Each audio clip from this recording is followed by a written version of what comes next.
My ex-girlfriend tried to claim child support for a baby that wasn't mine. I exposed her fraud and watched her scheme fall apart. I'm 32 male, and I've always been careful about the relationships I get into. Maybe it's because I've seen too many friends get burned, messy breakups, custody battles, you name it.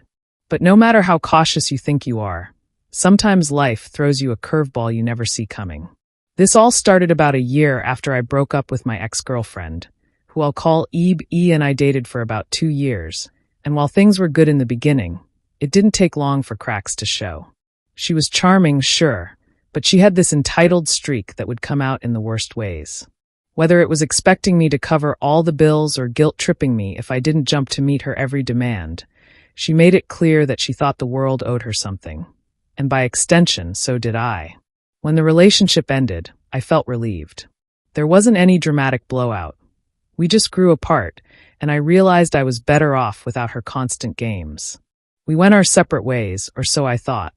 For months, I didn't hear from her at all. Then, out of nowhere, I got a text. "Hey, can we talk? It's important." I hesitated before responding. What could she possibly want now? But curiosity got the better of me, so I replied. She asked if we could meet up, saying it was too sensitive to discuss over the phone. Against my better judgment, I agreed. We met at a coffee shop. She looked nervous, which wasn't like her at all. He was the type who thrived on control, always the most confident person in the room. Seeing her fidget made me uneasy. After some small talk, she finally got to the point. "So, I'm pregnant," she said, not meeting my eyes. I blinked, unsure of what to say. Congratulations?" She bit her lip. "It's yours." My heart stopped for a second. "Excuse me?" "It's yours," she repeated, her tone firmer this time. "I know we broke up a while ago, but it happened just before we ended things." I didn't realize it until after. I stared at her, trying to process what she'd just said. "You're telling me you're pregnant with my child, and you've waited this long to tell me?" She shrugged, as if this was no big deal. I wasn't sure how to bring it up. "But now that the baby's almost here, I need your support." Something about her story didn't sit right with me. Sure, we'd been intimate toward the end of our relationship, but the timeline felt off. Still, I didn't want to jump to conclusions. "Have you seen a doctor? Do you have a due date?" I asked, trying to keep my voice calm. She gave me the date, and that's when alarm bells started ringing. The math didn't add up. Based on what she was saying, she would have gotten pregnant after we broke up, not before. Are you sure about this?" I asked cautiously. "Because the timing doesn't make sense." She bristled. "Are you calling me a liar?" "I'm saying it doesn't add up," I said firmly. "If this is my child, I'll take responsibility. But I'm going to need proof." That's when her true colors started to show.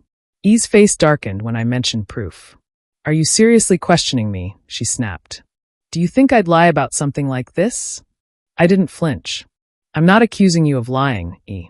I'm saying I need to be certain. A paternity test can clear this up." Her reaction wasn't what I expected. Instead of agreeing, she exploded. "Wow, I come to you for help, and this is how you treat me? Like I'm some gold digger trying to trap you? You've always been paranoid, but this is a new low." The way she twisted the narrative irritated me, but I kept my composure. "If you're so sure it's mine, you shouldn't have a problem proving it," I said. "It's standard in situations like this." He stormed out of the coffee shop, muttering about how I was heartless and selfish. I thought that might be the end of it, but I was wrong. Very wrong. About a week later, I got served with legal papers.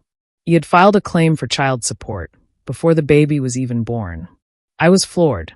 Not only had she bypassed the simple request for a paternity test, but she'd gone straight to legal action, dragging me into a battle I hadn't signed up for. I called a lawyer the next day.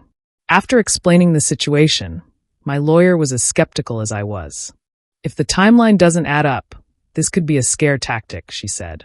"But we'll need to approach this carefully. First, we'll request a court-ordered paternity test once the baby is born. Until then, don't agree to anything." That was easier said than done. He ramped up her efforts, messaging me constantly with guilt-laden texts. "I can't believe you're doing this to me. Do you know how stressful this is while I'm pregnant? You were so quick to leave, but now you're trying to deny your own child? Disgusting. You're going to regret this when everyone finds out what kind of man you are." It wasn't just texts either. She started bad-mouthing me to mutual friends, painting me as a deadbeat who was trying to shirk his responsibilities. A few people reached out saying things like, "Hey man, what's going on? Did you really abandon me when she's pregnant?" It was infuriating, but I stuck to my plan. "The truth will come out," I told them. "I'm not going to pay for a child that isn't mine, and I'm not going to let her manipulate me." The baby was born about 2 months later. As soon as I got the news, my lawyer filed a motion for a paternity test. He tried to delay it, claiming she was too overwhelmed to deal with the process, but the court wasn't having it. A few weeks later, the results came in. I wasn't the father. When my lawyer called to tell me, I felt a mix of relief and anger. Relief because I knew the truth, but anger because he had dragged me through hell for nothing. The baby's DNA didn't match mine at all. It wasn't even close. I thought he would finally back down after the test, but she doubled down instead. She claimed the lab had made a mistake and demanded a second test. The court allowed it, and unsurprisingly, the results were the same, not the father. At this point, my lawyer advised me to take additional legal action to protect myself. "She's showing a pattern of malicious behavior," she said. "We can countersue for fraud and damages if she continues." I wasn't sure I wanted to escalate things, but he left me no choice.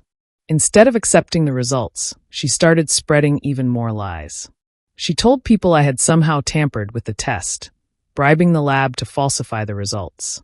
It was absurd, but some people believed her. E's lies didn't stop, and neither did her attempts to milk the situation for all it was worth. She started showing up at places she knew I frequented, coffee shops, the gym, even outside my office, making a scene every time.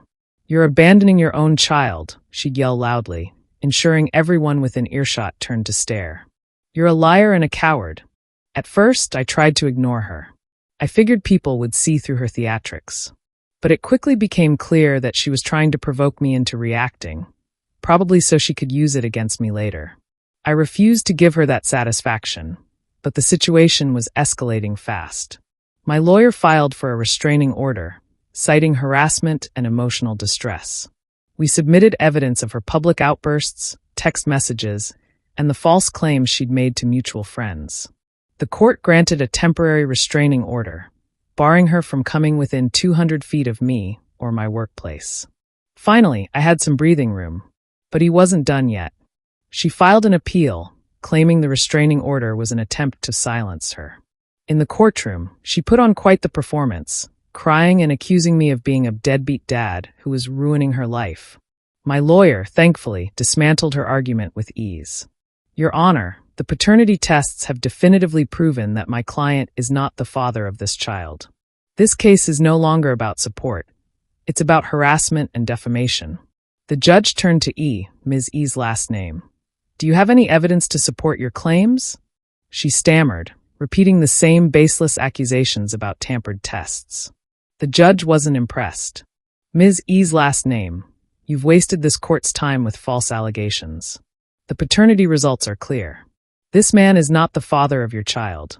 I'm upholding the restraining order, and I strongly advise you to stop any further harassment. If you continue, you may face additional legal consequences." E's face turned red, but she didn't say another word. For once, she'd run out of excuses. You'd think that would have been the end of it, but he wasn't ready to let go.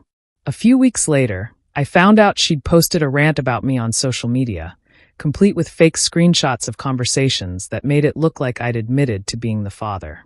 She was relentless. This time, I decided to take the offensive. My lawyer filed a defamation lawsuit, citing the damage her lies had caused to my reputation. We presented the fake screenshots as evidence, along with affidavits from mutual friends who had seen her orchestrate this entire scheme. When the case finally went to court, he crumbled under the pressure. Faced with overwhelming evidence, she admitted to fabricating the screenshots and spreading false claims. The judge ordered her to pay damages and issued a stern warning. "If you continue to harass this man, you will face criminal charges."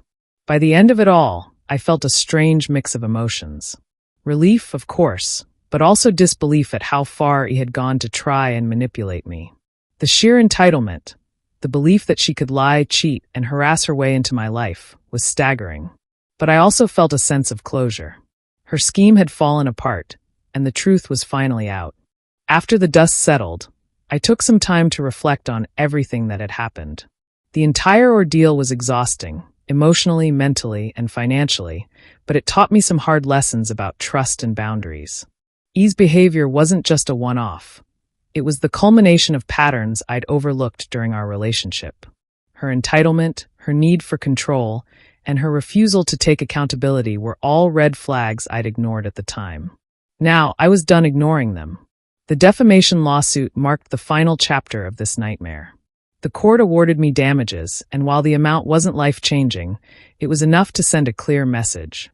People like E couldn't manipulate the system and walk away unscathed.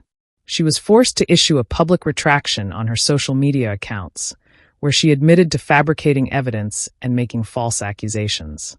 Once that was done, I cut all remaining ties. I blocked her on every platform, moved to a different apartment, and made sure she had no way of contacting me.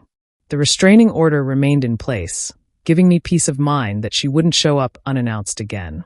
Looking back, the most surprising part of this whole ordeal was the support I received from friends and family. At first, I'd worried that E's lies would turn people against me, but the truth has a way of coming out. The people who truly knew me saw through her schemes, and those who didn't? Well, I stopped caring about their opinions. The experience left me more cautious, but also more resilient. I learned the importance of standing my ground, even when it feels like the world is against you. E's attempts to manipulate me might have worked if I'd caved to her pressure early on, but refusing to budge, demanding proof, and holding her accountable was what ultimately exposed her lies. So, if you've ever dealt with someone entitled or manipulative, let this be your reminder. Stand your ground. People like that thrive on doubt and fear, but the truth is the one thing they can't escape.